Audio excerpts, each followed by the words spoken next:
talk about what we saw on the Monarch pictures on the website, but also ideas that I think Legend Story Studios could definitely use going forward, not just from a TCG perspective, but from a lore miniature sides perspectives.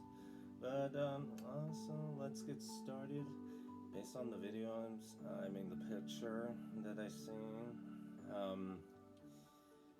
I am definitely seeing on the dark side a lot of demonic things, like the dog right next to the necromancer. It looks, you can definitely see the bones, so it's as if it hasn't eaten, like it's been risen out of the grave, so I can definitely tell. And there's demons, and I'm like, well, demons got to get slain, and necromancer got to raise them up. And I mean, makes sense, doesn't it? But I found it pretty interesting to see the release date for the first edition at end of April, and 3 weeks later, unlimited. Now, my theory on this is, well, when I first got into this and started making videos, I found out my shop had it, but they completely sold out on a box of Crucible of War, which is a first edition box. But the reason why I think it went so quick is simply because it's first edition. It's got code foils, and not only is this booster box appealing to players, it's also to collectors as well. And when the second wave hit, I managed to get one box. But I'm definitely recognize it went quick simply because collectors want it, and so does players. I mean, I got lucky on a Flesh and Blood Unsealed group on Facebook.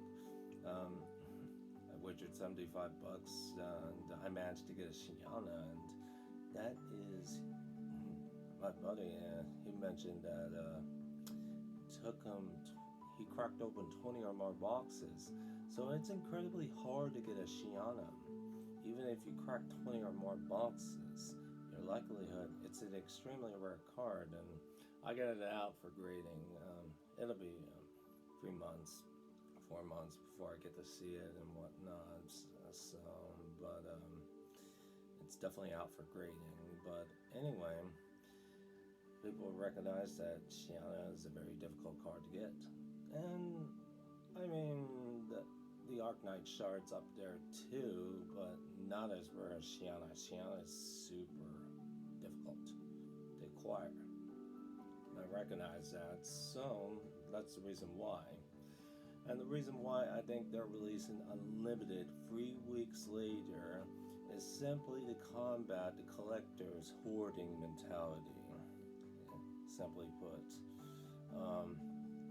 I mean, there's collectors and there are scalpers. We know who they are. Just about any product line, whether it's miniatures, card games, even computer parts, there's always a scalper. And they like to hold it until the print runs thin, and they add $40 or more, or, to the price of what it originally was. So that's how it works. So I'd imagine the unlimited print run is there for players, of course. And now, what I'm not certain, and they haven't mentioned anything yet, I'm going to take a guess. Reason why we haven't seen any mention about Crucible War Unlimited simply is put, it could show up 2021 second quarter or the fourth quarter. Now, I have no idea, but my guess is they probably took the time between the second wave, after the second wave, and between Monarch to put a big batch order out, enough for 2 waves. That's my guess. Or it's probably more than likely split in half. I mean, with what's going on with COVID, I was told their factories are not always in New Zealand, even though it's a safe zone that can actually play card games without masks because COVID has kicked off that island nation. But one thing to note, it's hard to say where it's going to drop, but will there likely be a second wave of first edition Wild M? It's a possibility, and simply because you got to keep your collectors happy, but at the same time, you need to be able to keep your player base happy and get more players into the game, and that's key too. But here's my theories. Now, second quarter, what they could do is do a small batch run, then get ready for Kingdoms, which is going to be in the first quarter. Now, it doesn't say what month, so this could be the beginning, the middle, or the end of the first quarter.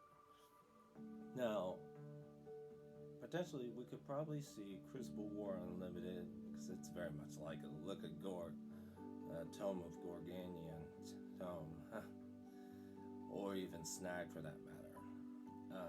They're up there in prices.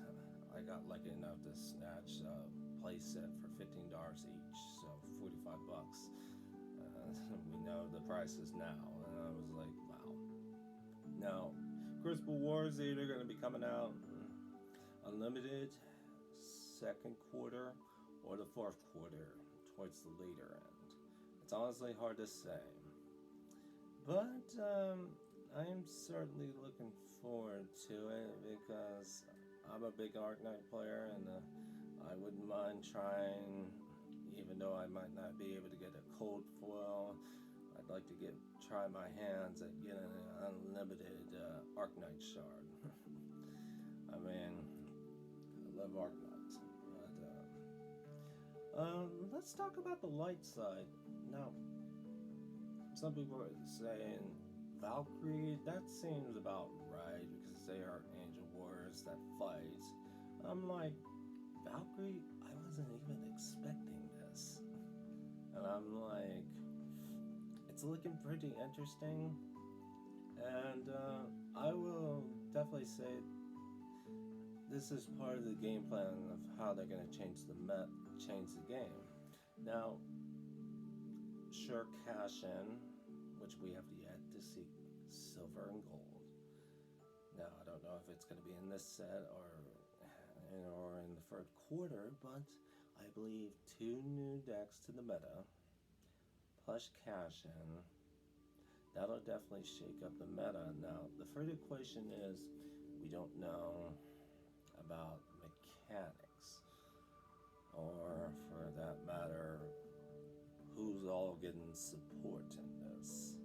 Now, if I had to take a guess, they'll probably put support for, they might surprise us in the 2 new classes plus what was coming in Welcome the Rave, or they might do a switcheroo based on what they're seeing on the meta. Like, for example, we see in Blitz, Ira's everywhere, Kano's everywhere, and Classic Constructed Warriors running rampant, so they might just switch it around and simply say it. They could easily do that. They could originally develop it to where we're going to put Warrior in here, but based on the meta, we're going to shift all those cards all the way to Kingdom and tweak them and say we need to give cards such as Runeblade, for example, a boost because it's definitely needs some help, no doubt about it. They could easily shift cards around. That could have been originally in Monarch, that's going to Kingdom. That's my guess. But also, we need help on the Runeblade side. But perhaps the new classes, Valkyrie and Necromancer, potentially. That's whatever these new classes are. I mean, hopefully they are what I'm saying, but it could potentially have cards that are gonna make matches against mechanologists, force them to adapt and stuff like that. But I would like the meta to change so that they can change the main deck. Now, of course, what could we see even more so? If cards like Cash In become a lot more popular, could we potentially see a card that's similar to Snag, but instead of getting rid of boosted power, like from Razor Reflexes, could we potentially see draw hosers, cards that either limit or completely stop you from drawing a card? Could we potentially see that? Now that's an interesting question right there. And I'm like, that'd be an interesting card simply because you would need to know when to play it. And the real question is how would they design it? Would they design it to where it's active on both players on the turn it plays, or just the opponent?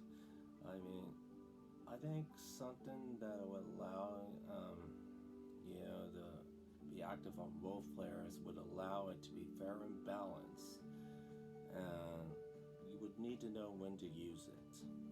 And I think that would be good for the game. Away the hose draws, so we can stop the more attacks coming out of Ninja or other classes from getting absurdly powerful.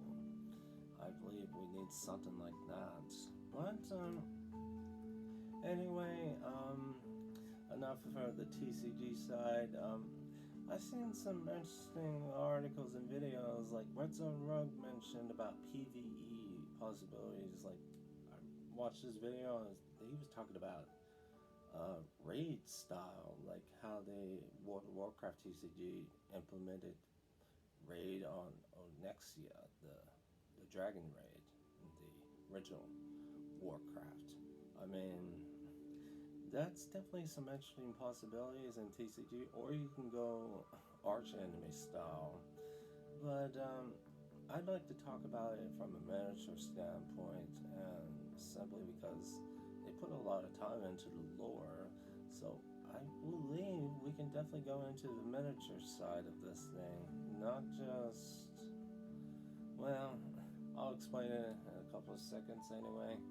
We're going to talk about miniatures next. Miniature side, this is definitely a prospect that I highly recommend. Legend Story Studios, but why was I thinking about Games Workshop? I don't know, but I do like their minis. I mean, look at this, Rubik Marine.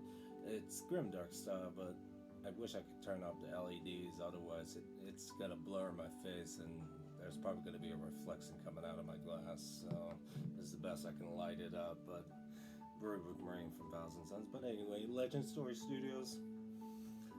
This here is what we call a D&D mini, and I would highly recommend that you develop a system that's similar to Gloomhaven, to where you can have an automated DM, or Game Master for that matter. I don't think you want to say Dungeon Master because you might get copyrighted, I don't know, but Game Master or Lore Master or whatever. But you could definitely get into the dungeon crawling side that's similar to Dungeons and Dragons. But not only that, Red Zone Rogue mentioned raid mode, and I'm like, you can definitely do that on a TCG scale, but you can also do that on a D&D level raids with something that's coming out of the Epic Lore book.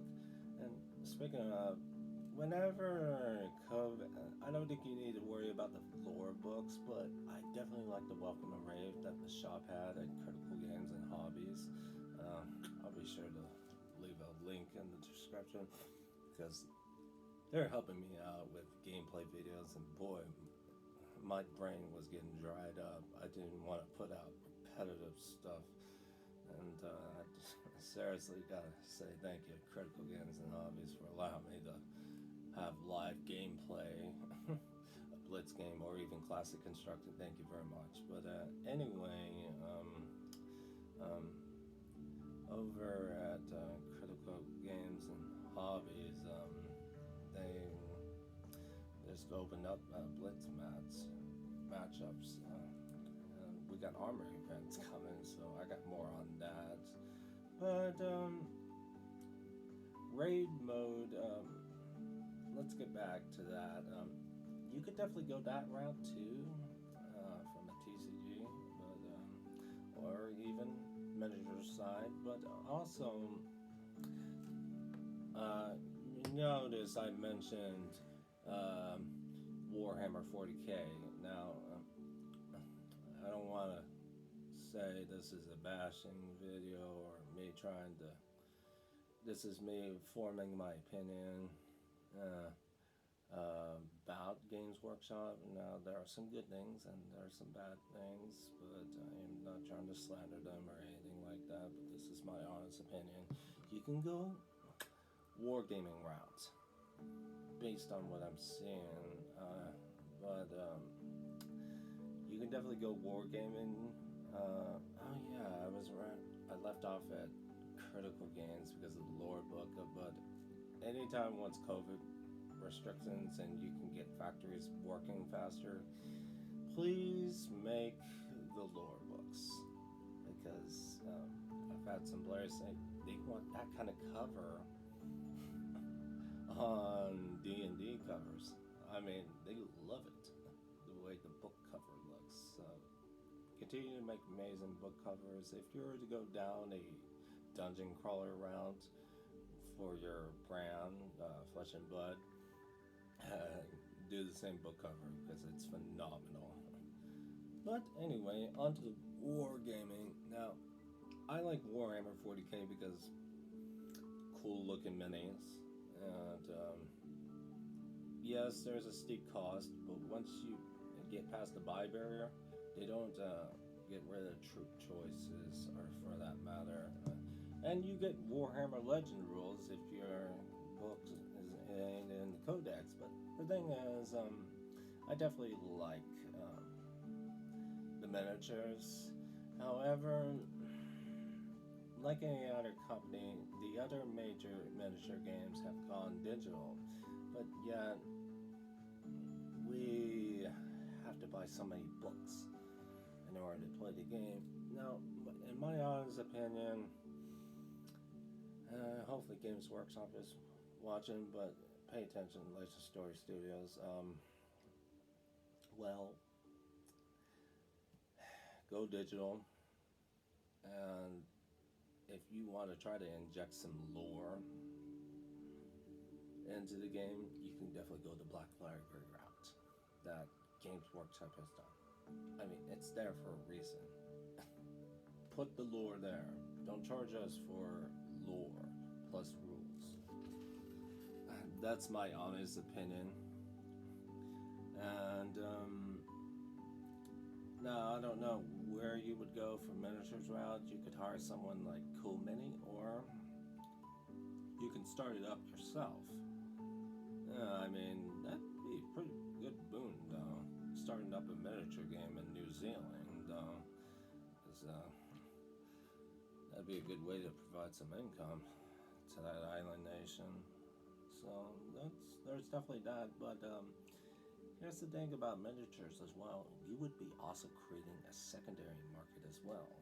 Now there are certainly phenomenal, well-painted guys out there that make a living painting. You can also make a secondary market, similar to how card shops like to sell cards for value to keep it open. You can create a secondary market for this, which is another boon that you could definitely help. I mean, I've seen some people, and there's so many Kickstarters out there. They make livings painting miniatures for a Kickstarter and then advertising it. I mean, the realm of possibility is endless. But I do seriously like miniatures. As a matter of fact, I got a couple more projects. If you might have noticed,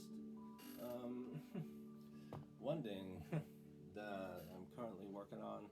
I'm working on some D&D minis right now, and I would like to thank Critical Games and Hobbies. It's so much easier and less time consuming to make a video when I can just shoot a video and inject my voice into it.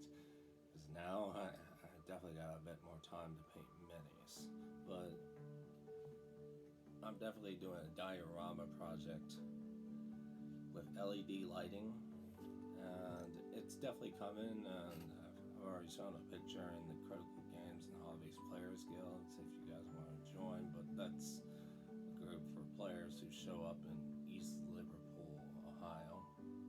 Yeah, I'm a Northeasterner, and I'm an hour away from Pittsburgh, hence the shirt and whatnot, but anyway,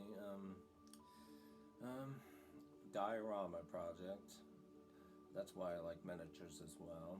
I like rolling dice. I like playing stratagems, and I definitely like the fact that we got an amazing community.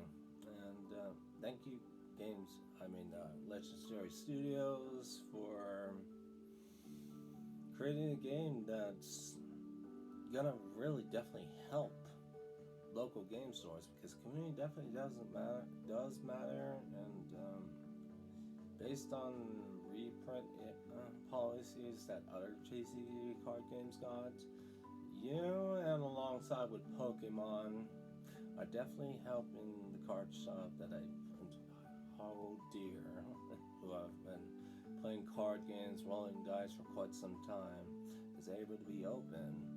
And thank you, Legendary Studios and Critical Games and Hobbies, and whether that's Don or Nick, for starting that crazy journey.